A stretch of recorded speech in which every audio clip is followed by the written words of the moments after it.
Fala crianças, bom dia, boa tarde, boa noite. Estamos aqui hoje para mais uma videoaula de matemática com o conteúdo de raiz quadrada. Bem, inicialmente vamos fazer uma pequena revisão do conteúdo que a gente viu naquele sábado letivo, a revisão de potenciação, né? Então vamos relembrar aqui, o que é na verdade a potência? A potência na verdade é uma multiplicação, né, de vários fatores. Então, por exemplo, você tem aqui 2 elevado a 4, por exemplo. O que é isso aqui? Isso aqui é o 2, né, multiplicado 4 vezes aqui, ó. Pronto. Então você tem 2 vezes 2, 4, 4 vezes 2, 8, e 8 vezes 2, 16. Ou seja, 2 elevado a 4 é igual a 16. A gente já viu isso aqui, né, naquele sábado letivo. E essa potência, né, esses números aqui, eles têm uma nomenclatura especial. Então, por exemplo, vou repetir aqui o 2 elevado a 4. Esse número aqui, o 2, a gente chama de base. E esse número aqui acima, o 4, a gente chama de expoente. Vou apagar aqui, expoente. Certo? Então, esses são os nomes que a gente tem numa potência. Certo? Então, para relembrar aqui, você pode colocar agora 5 elevado a 3. É bem importante destacar o seguinte, que 5 elevado a 3 é diferente de 5 vezes 3, certo? É muito importante destacar isso aqui, porque muitas vezes a gente confunde. 5 vezes 3 a gente sabe que é 15, né? E 5 elevado a 3 é o quê? É 5 vezes 5 vezes 5, ou seja, é o 5 multiplicado 3 vezes, tá bom? Então, 5 vezes 5 dá 25, e 25 vezes 5, 125. Então, você percebe que 125, obviamente, né, é diferente de 15. Então, muito cuidado a resolver questões de potência, tá certo? E aí, na aula do sábado letivo, a gente trabalhou também algumas propriedades que não vou revisar aqui agora, né? Mas quem quiser pode consultar novamente o vídeo para ter um pouco mais de noção em relação a essas propriedades, tá bom? Mas vamos ao conteúdo de hoje, vamos falar então de raiz quadrada. Bem, a tendência é que a aula de hoje seja um pouco mais tranquila, um pouco mais rápida, porque eu não posso avançar muito no conteúdo de raiz, uma vez que a gente nem fez exercícios ainda do conteúdo de potência, tá bom? Então a gente vai entender um pouquinho do conceito de raiz quadrada, para na próxima semana a gente aprofundar um pouquinho mais esse conceito. Ok, crianças? Então, bora lá. Raiz quadrada. Ao calcular a raiz quadrada de um número natural, obtemos um número que, elevado ao quadrado, resulta no primeiro número. O que é isso aqui, pessoal? O conceito básico de raiz quadrada é esse. Olha o que ele está dizendo. Ó. Você quer calcular a raiz quadrada de um número natural, certo? Qual é a conclusão que ele chegou aqui? É um número, né, que, quando você eleva ao quadrado, vai resultar nesse primeiro número que você estava aqui. Ó. Ou seja, se eu quero saber a raiz quadrada de 64, como a gente está vendo aqui, e a raiz quadrada é esse símbolozinho aqui, ó, certo? Perceba que aqui tem um 2, mas quando for raiz quadrada não precisa aparecer. Então, automaticamente, ele já está ali na raiz. Então, isso aqui é a raiz quadrada. Aparecendo o 2 ou não, é a raiz quadrada, tá bom? Então, preste atenção nisso. Então, segundo a conclusão, né, segundo a definição aqui, está dizendo o quê? É algum número que, na hora que eu elevar esse número, estou chamando aqui um número x ao quadrado, né? Isso aqui vai ter que dar 64. Então, que número é esse? É o 8, como a gente está vendo como resposta aqui. Ah, professor, por que é o 8? Porque na hora que você pega o 8 e eleva ao quadrado, isso aqui é a mesma coisa que 8 vezes 8. Ou seja, isso aqui é igual a 64. E 64 é exatamente o que está aqui dentro da raiz. Então, a raiz de 64 é igual a 8. Ok, crianças? Aqui está só falando como é que é a leitura, né? Raiz quadrada de 64 é igual a 8, tá bom? Então, esse quadrado aqui se refere ao 2 que está ali dentro da raiz, né? Aqui, ó, que está aqui em cima. Então, a gente pronuncia aqui como raiz quadrada. Aqui abaixo eu trago mais alguns exemplos. Você tem, por exemplo, a raiz quadrada de 36 é igual a 6. Por quê? Eu quero um número que, na hora que eu elevar ao quadrado, o resultado dê 36. Então, 6 ao quadrado é a mesma coisa que 6 vezes 6, que é igual a 36. Da mesma forma, a raiz quadrada de 81 é 9, porque na hora que você pega um 9 e eleva ao quadrado, é 9 vezes 9, e 9 vezes 9 é 81. Da mesma forma, raiz quadrada de 225 é igual a 15. Por quê? Porque 15 vezes 15 é igual exatamente a 225. Então, crianças, o conceito de raiz quadrada é bem simples. É só você pensar em um número que você vai elevar ao quadrado e vai dar aquele número que está dentro da raiz. Tudo bem?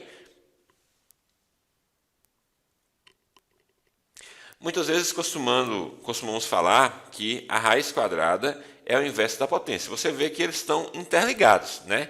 E lá no sétimo, oitavo ano, vocês vão perceber, principalmente no sétimo, vocês vão perceber que eles de fato têm uma ligação, né? Que a gente pode falar que são operações inversas, né? A raiz quadrada é o inverso da potência, bem como a potência é o inverso da raiz quadrada, que vocês percebem aí, para resolver uma raiz você precisa da potência, não é isso?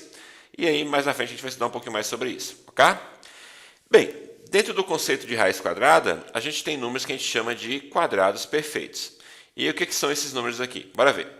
Nem todo número natural tem raiz quadrada exata.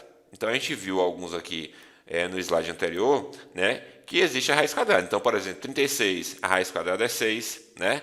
A gente viu que 81, a raiz quadrada é 9, mas nem todos a gente vai conseguir esse número bonitinho, certo?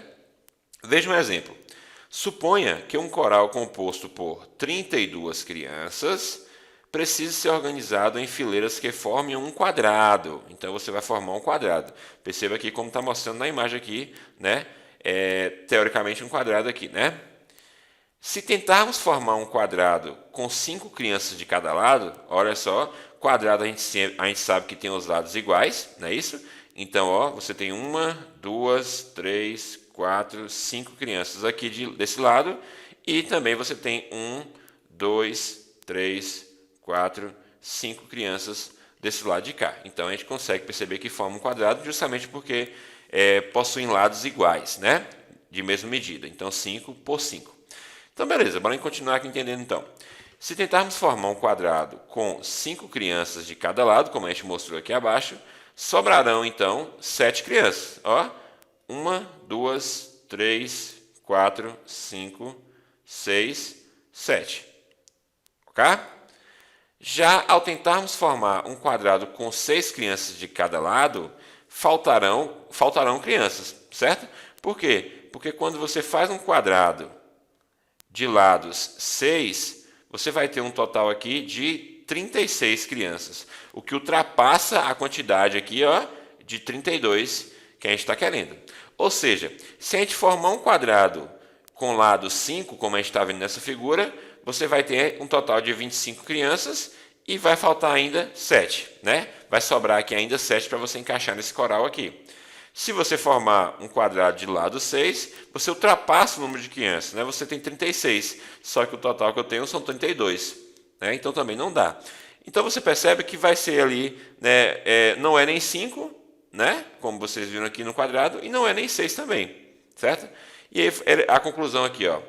Como não há nenhum número natural que, elevado ao quadrado, resulte em 32, dizemos que 32 não tem raiz quadrada exata. Tá bom? A gente está falando de números exatos, tá bom? Então, você não vai ter, por exemplo, se eu pegar o 5 ao quadrado, como a gente já viu, isso aqui é 5 vezes 5, isso aqui vai ser igual a 25.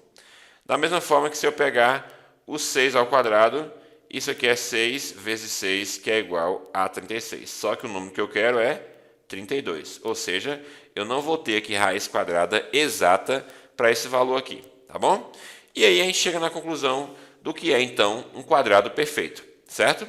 Os números naturais que têm raiz quadrada exata são quadrados de outros números naturais, e por isso chamam-se quadrado perfeito, tá bom? Quadrados perfeitos. Então, aqui a gente vê nesse quadro aqui abaixo alguns exemplos de quadrados perfeitos. Observa só, 1, né, raiz quadrada exata. Raiz quadrada de 1 é igual a 1, então 1 é o quadrado perfeito. Raiz quadrada de 4 é igual a 2. Então, existe um quadrado perfeito para 4, né? Então, 4, né? Existe a raiz de 4, então 4 ele é um quadrado perfeito. Existe a raiz de 9, então 9 é um quadrado perfeito.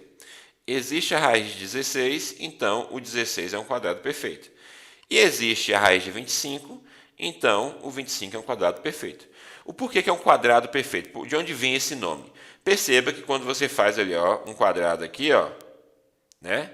Você tem um quadrado, não tão perfeito como está aqui, né? Mas, por exemplo, o que é a raiz de 4 é igual a 2. Por quê? Porque você pode formar um quadrado de lados 2. E aí, quando você faz, ó, 2 vezes 2, você tem 4. Da mesma forma, a raiz quadrada de 9 é igual a 3. Por quê? Porque você consegue montar um quadrado 3 por 3, né? De lados 3. Quando você faz aqui, ó, 3 vezes 3 é igual a 9. Ou então 3 ao quadrado, não é isso? Que é igual a 9. Da mesma forma, você consegue montar um quadrado com 16, com 25, com 36 e assim por diante, tá bom? Então, todos esses números que você consegue obter a raiz, você tem na matemática que a gente chama de quadrados perfeitos. Ok, crianças? Bem tranquilo, né? Bem, crianças, então, tudo isso influencia, todas essas operações que a gente está conhecendo, elas influenciam na expressão numérica. Porque até então, a gente tinha ali a noção, ó, de que as multiplicações e as divisões viriam primeiro, né? A gente falou até sobre isso na aula de sábado, né? E depois você teria que resolver as adições e subtrações, ok? Só que aí, a partir do momento que a gente aprendeu lá no sábado letivo a potenciação, eu falei para vocês, ó, se tiver potência, então a gente vai resolver a potência primeiro, certo? E a mesma coisa eu digo para a raiz quadrada. Se você tiver radiciação, ou seja, se você tiver uma raiz, você também vai procurar resolver primeiro. Então agora, a ordem da nossa expressão numérica passa a ser essa aqui, ó. Primeiro, potência e raiz. Segundo, multiplicação e divisão. E terceiro, adição e subtração. Obviamente que a gente vai ter que respeitar aqueles mesmos critérios, ó. Na expressão numérica, efetuamos primeiro os parênteses, depois os colchetes e, por último, as chaves. Isso aqui ainda permanece independente da operação que você esteja realizando. Ok, crianças? Então, nenhuma novidade para vocês em relação à expressão numérica, porque eu já havia falado sobre isso aqui, mas é importante que vocês entendam o conceito de raiz quadrada, porque ela vai estar presente durante muito tempo ainda aqui na nossa vida estudantil. Tudo bem? Enfim, crianças, como eu falei, nossa aulinha hoje foi uma aulinha mais tranquila, uma aulinha mais rápida. Eu ainda, nesses exercícios aqui, não tenho nenhuma questão, né? Não tenho nenhuma questão de raiz quadrada. Eu vou primeiro focar na potenciação, até porque, como eu falei, são operações inversas, né? Então, bem próximas uma da outra. Então, a gente vai entender um pouquinho o conceito de potência, para a gente fixar bem o conceito de potência, compreender bem o conceito de potência, né? Para depois a gente avançar um pouquinho mais em relação ao conteúdo de raiz. Então, para isso, eu quero de vocês, da página 80, as questões 1 e 3, na página 81, questão 8, página 82, questão 11 e página 83, a questão 5, detalhe, ó, apenas as letras A e B. Não precisa fazer o restante não, tá bom? Se você fez a letra A e B, você consegue me mostrar que você entendeu o que a gente estava querendo daquela questão. Ok, crianças? Então, algumas questões rapidinhas para vocês fazerem aí. Lembrando que essas questões ficam, então, aqui já agendadas para serem entregues na próxima segunda-feira. Tá bom? Vocês terão aí o prazo para entregar a nossa atividade diversificada até a quinta, como a gente já havia combinado sobre isso, né? E aí, na próxima sexta, a gente tem mais uma videoaula gravada, onde eu vou mostrar a resolução da atividade diversificada. E essa atividade que a gente está fazendo aqui hoje fica exatamente para a próxima segunda, no mesmo horário de sempre, às 10 horas da manhã. E a gente faz a correção dela na live da próxima semana. Ok, crianças? Então, por hoje é só. Espero que vocês tenham entendido. Um abraço. Tchau, tchau.